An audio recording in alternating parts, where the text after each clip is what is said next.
నిజామాబాద్ జిల్లా ఎడపల్లి మండలం జాన్కంపేట్ గ్రామ ప్రాథమిక సహకార సంఘం వద్ద మహాజన నిర్వహించడం జరిగింది. ఈ కార్యక్రమంలో సంఘం అధ్యక్షులు మిద్దె నరేందర్ సంబంధిత అధికారులు సొసైటీకి సంబంధించిన జమా ఖర్చులు రైతులకు వివరంగా తెలపడం జరిగింది. అదేవిధంగా సంఘం అభివృద్ధి కోసం రైతులతో చర్చించి పలు సమస్యలను వివరించి సలహాలు సూచనలు తీసుకొని రైతుల సమస్యలను తెలుసుకోవడం జరిగింది.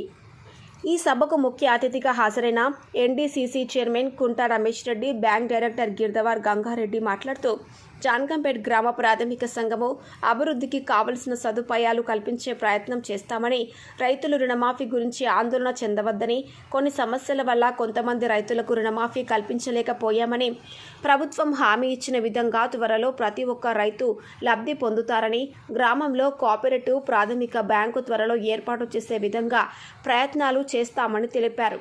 మరియు గ్రామ సొసైటీ అధ్యక్షులు మిద్దె నరేందర్ సంఘ అవసర నిమిత్తం బీరువాను విరాళంగా అందజేసిన ఎన్డీసీసీ బ్యాంకు చైర్మన్ చేతుల మీదుగా ప్రారంభింపచేసి ఈ సభకు హాజరైన ముఖ్య అతిథులకు సొసైటీ సభ్యులతో కలిసి పుష్పగుచ్చం అందజేసి శాలువాలు కప్పి సన్మానించారు.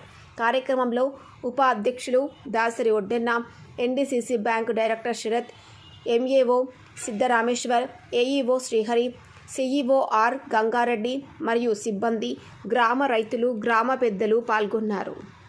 సంబంధించినటువంటి పెస్టిసైడ్ మందులకు సంబంధించి లైసెన్స్ కావాలంటే చాలా కండిషన్స్ ఉన్నాయి, కష్టతరంగా ఉన్నది. బీజెడ్సీ చేసినటువంటి వాళ్ళు సర్టిఫికేట్ కావాలా, సర్టిఫికేట్ తీసుకుంటే 2000 3000 నెలకి ఇవ్వాలా, వాళ్ళ ఫీజు ఇవ్వాలి, వచ్చే లాభం కట్టే పోతుంది. కాబట్టి సాధ్యం కాదు. గౌరవ చైర్మన్ గారు ఆ రోజు జనరల్ కూడా మాట్లాడారు. అందరం కూడా చైర్మన్ ఏమన్నామంటే ప్రభుత్వం నుండి దీన్ని సరళతరం చేయండి, లైసెన్స్ విషయంలో అగ్రికల్చర్ వాళ్ళతో మాట్లాడి సరళతరం చేసి మాకు బీజెడ్సీ సర్టిఫికేట్ లేకుండా మీ పర్యవేక్షణనే ఉంటుంది. రోజు మీరు అగ్రికల్చర్ వాళ్ళు మా దగ్గరకు వస్తూనే ఉంటారు, విజిట్ చేస్తూనే ఉంటారు, చెకప్ చేస్తారు. కాబట్టి మాకు ఆ పద్ధతిలో కొంత లైసెన్స్ అగ్రికల్చర్ వాళ్ళు ఇచ్చి సొసైటీని ఆదుకోవాలని చెప్పేసి మేము కోరినాం. అది ఏకగ్రీవంగా తీర్మానం కూడా జరిగింది, జిల్లా జరగబడి.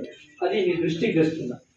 అట్లాగే మన సొసైటీకి సంబంధించి కూడా ఇవైతే 2 చేసుకోవచ్చు. మనం ఏదైతే చేసినా ఇది ఒకటి చేస్తాము. అట్లాగే ఆదాయాలు లేవు. ఇప్పుడు మన సభ్యులు అడిగినటువంటిది ఇప్పుడు ఈ ఖర్చులు అయితే ఉన్నాయి, వేతన ఖర్చులు కానీ వీళ్ళకు ఇప్పుడు గౌరవ మాజీ చైర్మన్ గారు చెప్పినట్టు స్కేల్ ప్రకారం పెరిగిందన్నారు. పెరిగిన దానికి కూడా ఇప్పుడు ఈ సొసైటీ భరించాలంటే చాలా ఇబ్బందికరం. అప్పుడు మేము కూడా అప్పుడు ఉన్నప్పుడే ఒక్క రోజుకు 1500 రూపాయలు ఖర్చు ఉండే. ఇప్పుడు ఏకంగా ఒక్క రోజు 3000 పైన ఖర్చు అవుతుంది సొసైటీకి. దీనికి వచ్చే ఆదాయం తక్కువ, పోయేది ఎక్కువైతే ఈ సొసైటీ ఉండడం నిలవడం చాలా కష్టం. ఇది మన నిజామాబాద్ జిల్లాలో ఇది అన్నిటికంటే చిన్న సొసైటీ. ఈ చిన్న సొసైటీ ఒకటే విలేజ్ గ్రామాన్ని కాబట్టి దీన్ని ఆదుకోవాలంటే గౌరవ మాజీ చైర్మన్ చెప్పినట్టు ఈ స్కేల్ ప్రకారం ప్రభుత్వమే మన బ్యాంకు వాళ్ళకు భరించితే మరి అందులో బ్యాంక్ అనేది ముఖ్యమైన సమస్య.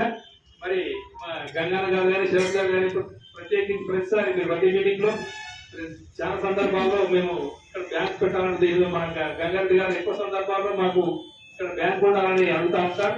మరి వాస్తవానికి ఇక్కడ మాలపల్లి అనేది కొంచెం వీక్ బ్యాంక్ ఉంది. మరి ఇక్కడికి బహుశా ఈ 2-3 నెలల్లో పర్మిషన్ వస్తున్నట్టు ఇక్కడ ఈ జాన్కంపేట్ గ్రామంలో బ్యాంక్ అయ్యేటట్టుగా మరి అది అందరం కృషి చేస్తా ఉన్నాం. దాని దగ్గరగానే మరి త్వరగా బ్యాంక్ ఇక్కడికి వస్తా నేను అభిప్రాయం చేస్తాను, వ్యక్తం చేస్తా ఉన్నాను.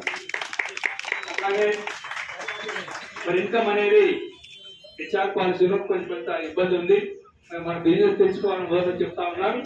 మరి చాలా సందర్భాల్లో మరి హెచ్ఆర్ పాలసీలో మనం బిజినెస్ పెంచుకొని జీతాలు ఇస్తేనే మరి దానికి ఇబ్బంది కలుగుతుంది. కనుక ఏ రకంగా మరి నరేందర్ గారు నిమిషంలో మందవుతారా, బట్టలే కలుగుతారా, లేకపోతే వేరే రకం బిజినెస్ చేస్తారో తెలియదు. కానీ అట్లాంటి బిజినెస్ తో మరి ఈరోజు ఏదే దాంట్లో ముందుకొచ్చాడు. ఒక సమస్య బ్యాంకు ఏర్పాటు చేసే విషయంలో నేను రమేష్ అన్నతోని అంతకుముందు భాస్కర్ రెడ్డితో గత 4 సంవత్సరాల నుంచి అడుగుతూనే ఉన్నాం. మన దురదృష్టం ఏంటంటే గత పాలకవర్గ సమావేశంలో అప్పుడు ఉన్నటువంటి పాలకవర్గంలో ఏదైతే 21 బ్యాంకులు ఎస్టాబ్లిష్ చేసిందో ఆ 21 బ్యాంకులు అంటే 18 బ్యాంకులు రాష్ట్రాల్లో వస్తుంది. ఆ 18 బ్రాంచులు షిఫ్ట్ చేసేసి ఎక్కడైతే మరి బెనిఫిట్స్ రాగలుగుతాయో, ఎక్కడైతే మండల హెడ్ క్వార్టర్స్ అవకాశం ఉన్నాయో, ఎక్కడైతే పెద్ద పెద్ద గ్రామాల్లో ఇక్కడ ఎస్టాబ్లిష్ చేయమని చెప్పేసి రమేష్ అన్నతోని కానీ గతంలో కానీ ఇప్పుడు కానీ అడుగుతూనే ఉన్నాం. కాకపోతే మన బ్యాంకులకు ఏంటంటే ఆర్బీఐ రూల్స్ నామ్స్ మరి విరుద్ధంగా ఉన్నాయి. బ్రాంచ్ షిఫ్టింగ్ కానీ లేకపోతే ఇతరత్ర ఇప్పుడు బ్యాన్ ఉందని చెప్పేసిన విషయంలో మనకు ఇబ్బంది అవుతుంది. ఏదేమైనప్పటికీ నేను రమేష్ అన్నప్పుడు కూడా, ఎందుకంటే తను మంచి మనిషి, రాత్రి అయినా పగలైనా పోదాం అంటే ఎటువంటి వచ్చే వ్యక్తి కాబట్టి అవసరమైతే ఆర్బీఐ ఢిల్లీ వెళ్ళి ఒకసారి కలిస్తే మన స్పెషల్ కేసు ఉంది.